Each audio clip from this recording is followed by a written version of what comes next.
El viento es el flujo de gases a gran escala. En la Tierra, el viento es el movimiento en masa del aire en la atmósfera en movimiento horizontal. Günther de Roth lo define como la compensación de las diferencias de presión atmosférica entre dos puntos. En meteorología, se suelen denominar los vientos según su fuerza y la dirección desde la que soplan. Los aumentos repentinos de la velocidad del viento durante un tiempo corto reciben el nombre de ráfagas.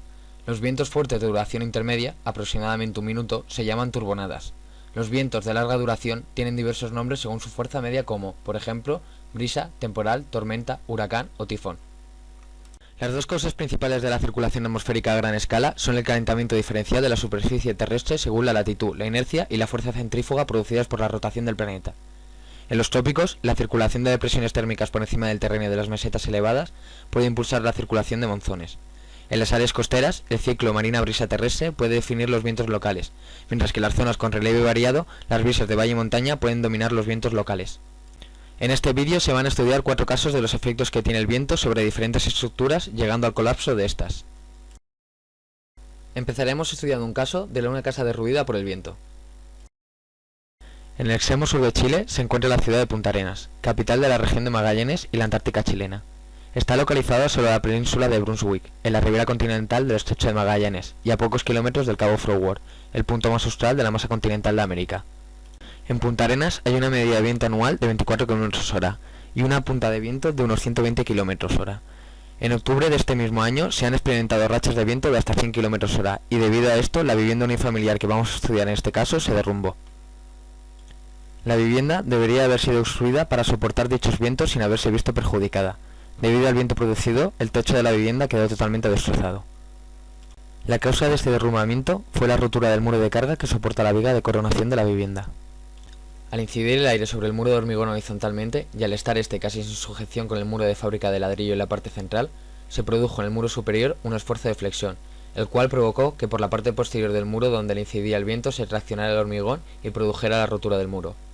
La responsabilidad del derrumbamiento de esta vivienda recae en la dirección de ejecución de obra si en el proyecto está descrita la composición del mortero según la norma de la vivienda y construcción de Chile, ya que la ejecución de dicho muro no es la correcta, y del proyectista si en el proyecto no ha descrito la composición del material según lo que dicta dicha norma. Aunque por lo que se puede observar, la vivienda seguramente fuese reformada después de la ejecución añadiendo la parte del muro de hormigón superior, la cual es la causante del derrumbamiento. Nuestra propuesta para haber evitado este derrumbamiento es la homogeneización del muro, en material de hormigón armado previamente calculado para una previsión de viento según la norma vigente de Chile. El siguiente problema nos centraremos en el colapso de un aerogenerador.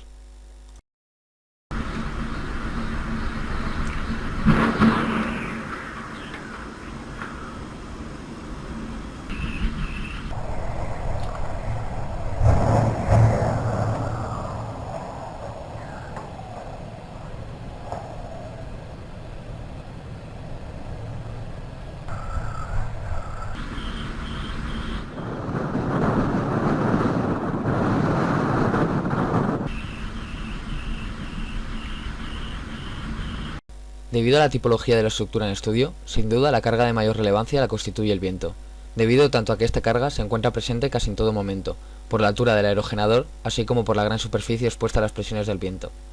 Los aerogeneradores son estructuras dinámicamente sensibles. Estas corresponden a aquellas con periodos fundamentalmente mayores a un segundo, las cuales son consideradas flexibles. Se consideran flexibles estructuras como torres, chimeneas, postes de transmisión, mástiles y edificaciones altas en las que la relación altura-base es mayor de 4. En cuanto al diseño, para cuantificar el aumento brusco de la velocidad del viento sobre el promedio anual, se incorpora un factor de amplificación de la presión estática que evalúa la posibilidad de coincidencia entre el periodo de la ventisca del viento y el periodo fundamental de la estructura. En relación a las aspas, se pueden considerar un obstáculo caudal aerodinámico. En general, las palas están emplazadas de tal manera que el viento, en su dirección de flujo, las encuentre antes que a la torre, es decir, rotor a barlovento. Esto disminuye las cargas adicionales que genera la turbulencia de la torre en caso de que el rotor se ubique detrás de la misma, es decir, rotor a sotavento. Las palas se montan a una distancia razonable de la torre y tienen alta rigidez, de tal manera que al rotar y vibrar, naturalmente no choquen con la torre en caso de vientos fuertes. En la mayoría de los casos, la velocidad de giro del generador está relacionada con la frecuencia de la red eléctrica a las que se vierte energía generada, 50 o 60 Hz. Las frecuencias propias de las aspas se ven modificadas debido al efecto de rotación de estas. Se observa un efecto de rigidización de los modos de vibrar, aumento de frecuencias, a medida que aumenta la frecuencia rotacional del rotor, aumenta la fuerza centrífuga. Experimentalmente se ha demostrado que el primer modo de vibración de las aspas es el más importante de estimar, porque las deflexiones y los esfuerzos asociados a este dan cuenta de la mayor parte de su dinámica. Los aerogeneradores están equipados con un sistema que permite aprovechar al máximo la fuerza eólica, midiendo en todo momento la velocidad y situando las aspas y la góndola en la posición más óptima para optimizar la producción de la energía eléctrica. Vientos por encima de 90 km/h pueden hacer peligrar la góndola del aerogenerador y las palas. Por tanto, ante una situación como esta, mediante un sistema de seguridad se sitúan las aspas en lo que se denomina en bandera, es decir, en la misma dirección del viento para que éste pase de largo sin hacer girar las palas. El problema de este generador surgió por el fallo del sistema de seguridad de las aspas, ya que éstas no giran en la dirección del aire, y debido a la fuerza del mismo sobre las aspas, aumentó la velocidad de giro y produjo una deformación en estas, que hizo que incidieran sobre la columna central del aerogenerador, produciendo su rotura. En las imágenes se puede apreciar la flexión de las aspas del aerogenerador debido a la acción de una fuerza, en este caso por la acción del aire. La responsabilidad de este caso no recae en el proyectista, siempre y cuando se presenten las fichas técnicas de homologación de dicho sistema de seguridad. La solución a este problema podría haber sido la instalación de otro sistema de seguridad que controle cada cierto tiempo el buen funcionamiento del mismo, realizando un chequeo en el cual se compruebe que las aspas giran en el sentido del viento cuando éste supera el límite estipulado. Continuaremos estudiando el colapso de una estructura de galpones. El estudio se centra en el colapso de una nave industrial de planta rectangular con techo en forma de arco, situado en la zona sur de la ciudad de Rosario, Santa Fe, Argentina. El galpón está construido a partir de arcos formados por celosías o de reticulado. Sobre los arcos apoyan correas. Los arcos apoyan sobre columnas que suelen tener la misma selección que estos, y las columnas apoyan sobre las zapatas de cimentación. El suceso desencadenante del colapso fue una tormenta producida el 11 de noviembre de 2003. Dicha tormenta originó vientos de 90 a 100 km/h según los registros estudiados. Según el reglamento vigente de la República Argentina, se recoge que este tipo de construcciones debería de soportar vientos de entre 157 y 178 km/h en la zona en la que se encontraba la estructura colapsada. La tormenta que azotó la ciudad de Rosario provocó el desprendimiento de chapas debido a elementos de sujeción inadecuados, siendo el sistema de sujeción de las chapas mediante el uso exclusivo de remaches, incluso sin arandelas que transmitan las fuerzas a una mayor superficie sobre la chapa y aumentando la resistencia al desgarramiento.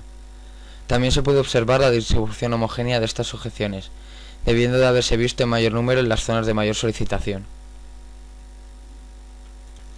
En la imagen se puede apreciar el colapso de los arcos de celosías superiores debido a la falta de elementos rigidizadores. Estos usan unas celosillas de grandes esbelteces. En esta otra se puede apreciar el pandeo de la celosilla del arco debido a grandes esbelteces y producidas por una mala posición de las diagonales. Se puede observar que las cimentaciones son de escasa magnitud. Además, las zapatas de cimentación donde se apoyan las columnas tenían un peso 17 veces menor del estipulado según normativa vigente, siendo necesarias unas zapatas por columna del orden de 20 a 25 kN cada una, y siendo utilizadas de 1,4 kN. Con todos los datos recogidos y viendo las causas del colapso de la estructura, queda demostrado que no se ha hecho el estudio de longitudes críticas de pandeo, no ha tenido en cuenta el correcto montaje de las chapas sobre las correas y las celosías, y dimensionó por defecto el tamaño de las zapatas. Con todo esto, y sabiendo que no cubría los esfuerzos mínimos según reglamento vigente de las zapatas, queda probado que la responsabilidad es del proyectista. Por último, nos centraremos en el estudio de una estructura para monoposte publicitario en el centro comercial Cavaleri de San Juan.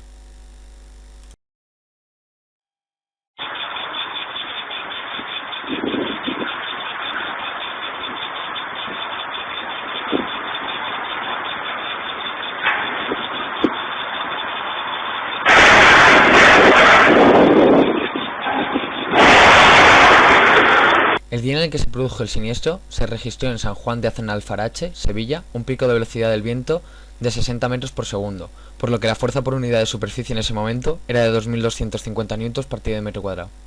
El fallo se origina en la unión de los dos mástiles que forman la estructura. Dicho ensamblaje se realizó mediante una unión por pernos como se muestra en la imagen.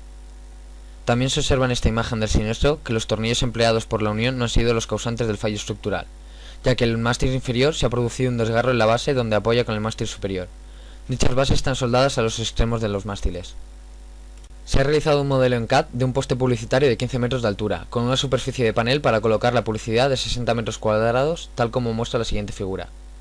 Tras un análisis por elementos finitos, se verifica que la estructura estaba bien dimensionada, ya que no se produce colapso. Las solicitaciones que debería soportar la estructura son las establecidas en las normativas, reglamentos y ordenanzas municipales aplicadas en la colocación del monoposto en materia de construcción. Según la normativa, la distribución y el valor de las presiones que ejerce el viento sobre un edificio y las fuerzas resultantes depende de la forma y de las dimensiones de la construcción, de las características y de la permeabilidad de su superficie, así como de la dirección, de la intensidad y de la racha del viento. Será responsabilidad del proyectista si tras un peritaje de la estructura se demuestra que existen negligencias en la redacción del proyecto y la dirección de obra en materia de soldadura, pudiendo carecer de especificaciones para la realización de dichas soldaduras o de un posterior control de la correcta ejecución de la soldadura mediante un ensayo no destructivo, por ejemplo, realizando una inspección por ultrasonidos. La propuesta de mejora que habría permitido evitar el fallo sería una correcta ejecución y un adecuado mantenimiento periódico en las soldaduras y un par de aprietes de los tornillos que realizan la unión entre los mástiles.